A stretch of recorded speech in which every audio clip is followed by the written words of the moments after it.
I am going to shout out a couple people though. Oh, careful. Get your stuff together. Come on.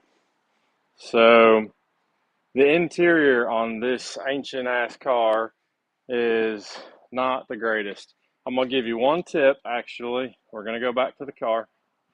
If you have to pull the interior on these, on the rear, there's one guy, I'll tell you in a minute, but there's one guy that starts it. Here's where you start. Everything in the rear is overlapped here. This panel here, there are two push tabs here, one and one here.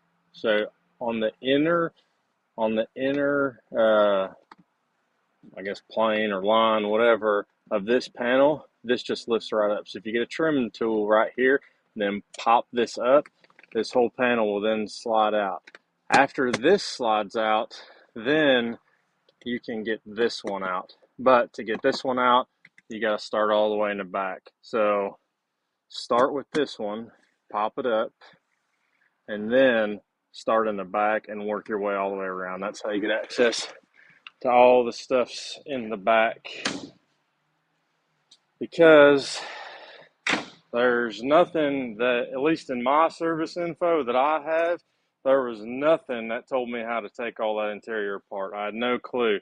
So I did what any, modern mechanic does. I jumped on YouTube and watched these people swap these interiors out. But I'm going to link these dudes below. I have no idea who they are, but they helped me for sure without breaking a bunch of stuff. We got a Matt Walker, a Z32 workshop, and Quick Shot. So shout out to those dudes.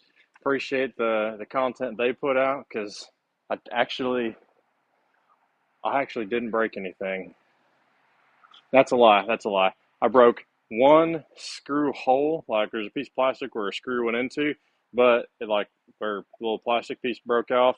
But I hot glued it, drilled a new hole in it, and then the screw went right in. So I only broke one piece, but it's fixed. So I said so again. Anyway, shout out to those dudes. I hope this was helpful for somebody taking care of your L room fuse or whatever it was called. We got her back in there, by the way, so it's actually legit back in there, not just my jumper cables for your theft room L fuse. That girl right there. Hope this was helpful for somebody. This is usually how I triage ignition off draws on vehicles. I'll start with doing fuse voltage drops, and then occasionally we'll get out open all the doors, close all the latches and switches, do voltage drops across the fuses, and then occasionally break out the thermal camera and see what's glowing. I don't know if I would have found that theft module very easily without that thermal camera. That one came in clutch because I did not see it.